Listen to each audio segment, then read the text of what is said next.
26 միջպետական ճանապարհն է Ալավերդու սկզբնամասում, Դեբեդը հորդառատ ու 7 բնակելի տներ ոչ թե ափին, այլ լորվա փրփրած գետի ջրերում։ Այս հատվածում Դեբեդի ափերն այլևս չեն երևում, թեև տեխնիկան գետի հունը մաքրում է, բացում ջրի ճանապարհը, բայց լքված տները բնակության ենթակա չեն։ Տիկին Նունեն հաճախ է գալիս կանգնում ճամփեզրին ու նայում ջրի մեջ կորած իր տանը, որտեղից հեռացան անցած տարվա մայիսին։ 40 տարի այստեղ ապրելուց հետո վերադառնալ չեն կարող։ Մենք գիշերն ենք դուրս եկել, կեսից ջուր էինք, որ դուրս եկա, ջուրը տեղ չուներ գնալու էր, հետո այս ջրհեղեղի ընթացքում ամբողջ տարածքը սենցաղ վեր կալա։ Տները եղել են սեփականաշնորհված, աղետից հետո օտարվել են, յուրաքանչյուր քառակուսի մետրի համար 140,000 դրամ փոխհատուցում է նախատեսվել։ Վարձով ենք ապրում, այդ տարածքը արդեն օտարել են, բայց դեռ տան ոչ մի խոսք չկա, ամեն ամիս ձգձգում են։ Ոչ միայն այս, այլև աղետի գոտու քանդման ենթակա բոլոր տների ու շենքերի բնակիչներին բնակարանների գնման վկայագրեր են հատկացվելու։ Քաղաքաշինության կոմիտեն գնահատել է վնասված շենքերի տեխնիկական վիճակը։ Համայնքային, մարզային եւ հանրապետական հանձնաժողովները գույքագրել են ինչպես բնակարաններին, այնպես էլ տրանսպորտային միջոցներին եւ բիզնեսներին հասցված վնասները։ Սանահին կայարանի 4-րդ աստիճանի վթարայնության այս շենքը բազմաթիվ ճաքեր ունի, նստվածքներ, բայց դեռ ընտանիքներ են ապրում։ Տարածքային կառավարման եւ ենթակառուցվածքների նախարարի տեղակալն ասում է, փոխհատուցման չափը բնակիչների դիմումից հետո բարձրացվել է, իսկ գործընթացն իրականացման փուլում է։ Կառավարության որոշումը ընդունվել է, կանոնակարգումները, փոխհատուցման պայմանները սահմանվել են, ֆինանսավորման գումարը հատկացվել է, բայց եւ այնպես դեռևս բնակիչների աշխատանքը շարունակման փուլում է եւ ճունենք վերջնական դեռևս հատկացված ԲԳՎ-ներ։ Մինչդեռ փոխհատուցումների վնասի հատուցումների մասով 700-ից ավելի բնակիչներ արդեն ստացել են փոխհատուցումները եւ վերականգնում են իրենց բնակարանները։ Փոխհատուցում ստացած ընտանիքների մի մասն էլ Սանահին կայարան թաղամասում է ապրում։ Ջրհեղեղը թաղամասի բազմաբնակարանները չէր շրջանցել։ Բնակիչները շտապում են տները կարգի բերել։ Ձեհասին օգնություն բան կտան, դրա եկավ մարզպետարանից մարդ եկավ, գումարներ տվին, շինանոցից ապրանքներ բերին։ 35-ից 40% արդեն ամբողջությամբ ավարտված են, վնասված բնակարանները ամբողջությամբ վերանորոգված են ու մարդիկ ապրում են, այն մնացածը տարբեր փուլերում են։ Ընդհանուր առմամբ հաշվառվել է վնասված, հեղեղված կամ փլուզված շուրջ 269 միավոր բազմաբնակարան շենքի բնակարաններ, անհատական բնակելի առանձնատներ, տնակներ եւ փոխհատուցման նպատակով կառավարության կողմից հատկացվել է շուրջ 1 միլիարդ 150 միլիոն դրամի չափով ֆինանսական միջոցներ։ Այս մահին Լոռու Տաուշի մարզպետարանների աշխատակազմերի կողմից ընդունված դիմումները 256 դիմում են, որից 18-ը մենք ստացել ենք Տաուշի մարզից, 238-ը Լոռու մարզից։ Փոխհատուցման մասով փոխանցումները արված 840 միլիոն են, բայց փաստացի փոխհատուցումը դեռևս ստացել էին շուրջ 700 միլիոն է, իսկ մնացածը գործընթացում է։ Միջպետական երկու ճանապարհների մոտ 50 տեղամաս, 23 կամուրջ, մոտ 2 կիլոմետր երկաթուղային գծեր, ջրհեղեղի հասցրած վնասներն էին տարբեր աստիճանի փլուզումների, քանդման ու ավերածությունների տեսքով։ Բակերի, շքամուտքերի, տանիքների վերանորոգումը կատարվել է համայնքային մակարդակում։ Մնացած բեռը բաժին է հասել պետությանը, բյուջեի կամ միջազգային կազմակերպությունների աջակցությամբ։ Կարողացանք ամբողջությամբ վերականգնել երթևեկությունը, նշում է Ղալեչյանը, խոսելով ամենակարևորի մասին։ Նախագծային աշխատանքներ են իրականացնում M6 ճանապարհի հիմնական վերջնական վերականգնման ուղղությամբ։ Այս մասով համագործակցում ենք միջազգային կազմակերպությունների հետ եւ Ասիական զարգացման բանկի ֆինանսավորմամբ միջազգային նախագծողի կողմից այս պահին սկսել են աշխատանքները, բազմաթիվ ուսումնասիրություններ են կատարվում պարզելու համար այն հնարավոր եւ լրացուցիչ հարակից ռիսկերը, որոնք կարող են առաջանալ հետագա հատվածների հենապատերի ուժեղացման փլուզումների եւ այլ կոնտեքստում, ինչպես նաեւ ջրաբանական հետազոտական աշխատանքներ են իրականացում առաջիկա 20 տարվա համար մոդելավորելու հնարավոր ռիսկերը։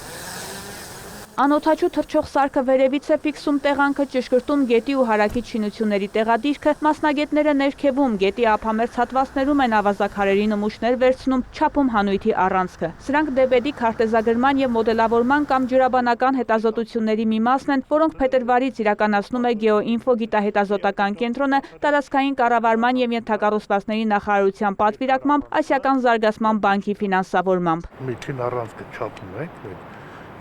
դու ստանում եք եղավ 27 միլիմետրերով։ Այս չափումները ինչ են ցույց տալիս։ Այս չափումները մենք որոշում ենք այս հատիկի ծավալը։ Մենք ինչու կշռեցինք, որ ստանանք զանգվածը, նստվածքների մեխանիկական կազմից է կախված եւ ջրի քանակից, էներգիայից, թե այդ նստվածքները կտեղափոխվեն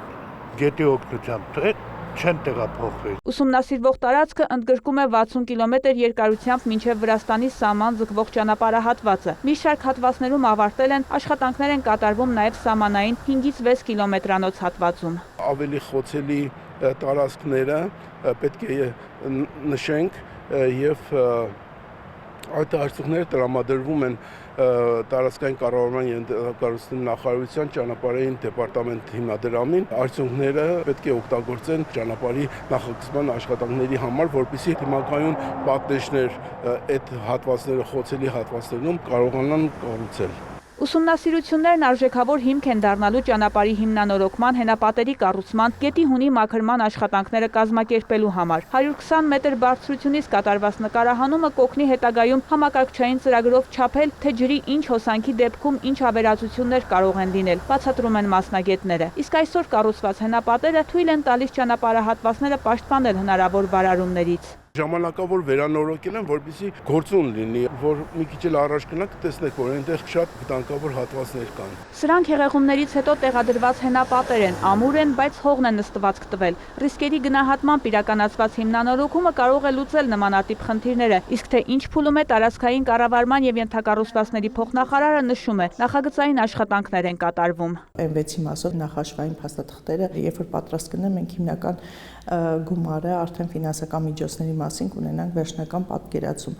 Ավարտել ենք M4 ճանապարհի փլուզված հատվածներում հենապատերի կառուցման նախագծային աշխատանքները եւ առաջիկայում սկսելու ենք նաեւ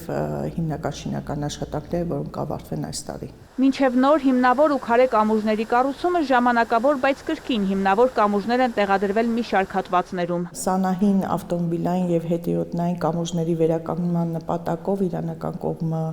նվիրատվություններ արել մետաղական կամուրջ, որը մեծ հաջողությամբ տեղադրվեց եւ այսօր էլ սպասարկում եւ շահագործվում է բնակչության կողմից։ Համանման կամուրջ տեղադրվեց նաեւ Աղթալայում, Քարկոփի, Հոբարցի եւ Այրումի կամուրջների մասով հիմնական կողմը ժամանակավոր մետաղական հավաքովի կամուրջ նվիրաբերվեց։ Միաժամանակ շվեյցարական կողմի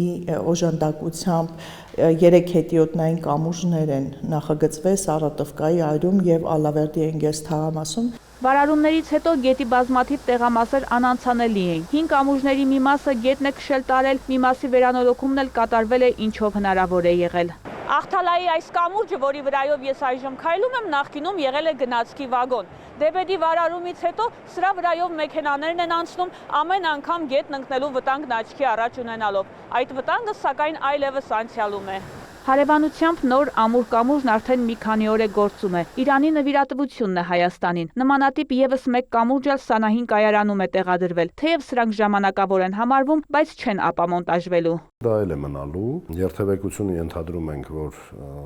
բեռնատար մեքենաների համար դա կլինի, իսկ նոր կառուցվող ավելի գեղեցիկ տեսքով ու ավելի ամուր կամուրջը, որ լինելու է հին կամուրջի տեղը, դա պիտի նախագծվի, պիտի արվի։ Իսկ մինչև այդ կանխել է պետք գետի վարարման ռիսկը։ Բազմաթիվ տեղամասերում հունը մաքրվել, բացվել է։ Ալավերդի համայնքի ղեկավարը նշում է, կանխարգելիչ աշխատանքները շուտով կավարտվեն։ Ընդհանուր գետի հունի կանխարգելման մասին չի խոսքը, այլ հատվածային կետեր ա նշված, որտեղ որ հնարավոր վտանգը ավելի շատ կարող է լինել, եթե գետը վարարի, այդ սավատորներով ամբողջ գետի հունը, որտեղ որ այդ ռիսկային գոտիներն են, մաքրվում են կամ կողալիցքի կամ հանույթի ընդհանուր հանման տեսքով։ Ընդհանուր առմամբ հետագայում էլ գիտենք, որ նաև լինելու է նախագիծ ընդհանուր դեպետի մաքրման։ Ըստ համայնքապետի մաքրման այս աշխատանքները ժամանակավոր են, կհաջորդեն ավելի մասշտաբային աշխատանքներ, բայց դա էլ երաշխիք չպետք է լինի։ Համայնքը ըստ նրա մշտապես պետք է ուշադրության կենտրոնում պահի գետը մաքրելու ու մաքուր պահելու գործընթացը, որ դեպետն այլևս հունից դուրս չգա։